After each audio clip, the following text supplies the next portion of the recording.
My name is Isabel Arroyo, and I'm the program director for El Quinto Sol de America, and I'll be talking about Tulare County. So as you know, in Tulare County, one of our biggest issues right now is the drought.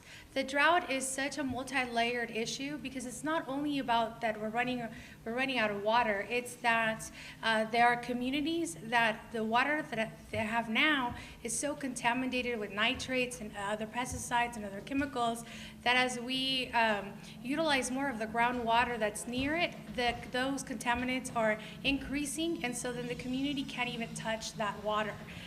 That's one issue. Another issue is, of course, the ag industry. How do we start those conversations to talk about sustainable agriculture, making sure that we can continue providing food, but healthy food, and that there is also water to grow that food, but that also that you're not using those chemicals, again, that are contaminating our water. So, and of course, now we are having issues where community members are coming into our offices to different nonprofits and different organizations, that they're being laid off, that they're not going to have a job, that they don't have enough money to pay their bills. And so those are the biggest issues that we're facing right now in Tulare County.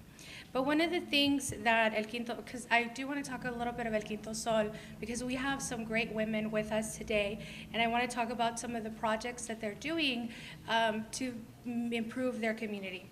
One of the things that we are doing is we know that the water boards in these communities are very important, but there's not a lot of leadership.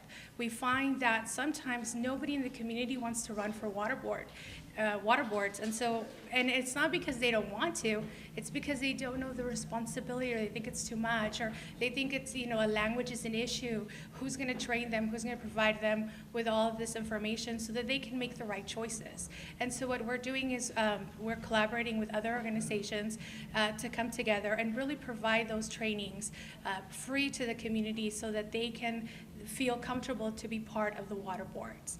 Another thing that we're doing is pesticide advocacy, really pushing for alternatives for pesticide use within the home and then also within the industry. We are trying to push for a resolution with the Board of Supervisors. This is just beginning, so that we call onto the Department of Pesticide Regulation to put more research, more money in the alternatives, because we cannot go to a farmer and say, stop using this pesticide when there's no other option for them. So that's why we really want to make sure that we push for alternatives. With that, we have now a collaboration with multi-California organizations to discuss sustainable agriculture as a whole. This is a multi-sector collaboration. We want to make sure that the industry is on board, but then also the different farm workers also to come to the table and really discuss what is sustainable agriculture and how can we change that. With that, we have developed a community garden project, and today we have Navid Ceballos, who's from the community of Tuliville, and she actually in her community has started a community garden. Now, the community garden project is not only about having access to fruit and vegetable, but really making sure that it's organic. What other products can we use? Teaching our children about healthy eating habits. But then also, is there a way that this can help that community economically? Can they benefit this? Can they sell those products in the local farmers markets? And is that going to be able to help the community, maintain maybe a park that they want to build? Because in some of these communities, there's no parks, no community centers, so they can utilize that money to be able to then make those projects happen.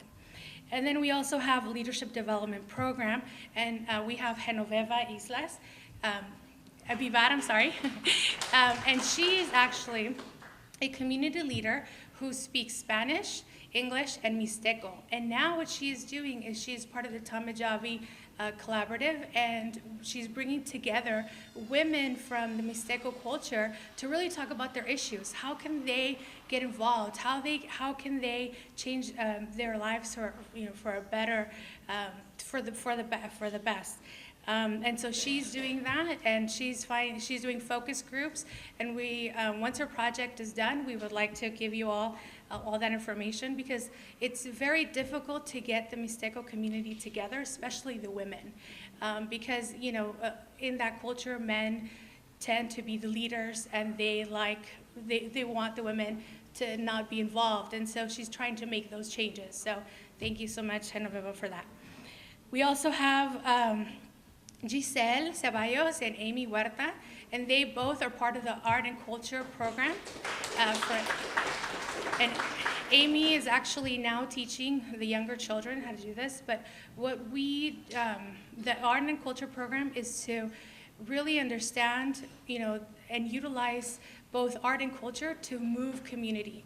An art piece can open up so many ideas. If you talk about if you paint an issue, if we're talking about like domestic violence, and you do a picture, a piece that represents those feelings, and then you can actually take it into a group of different women or different men or youth, and really utilize that to then move the issue forward.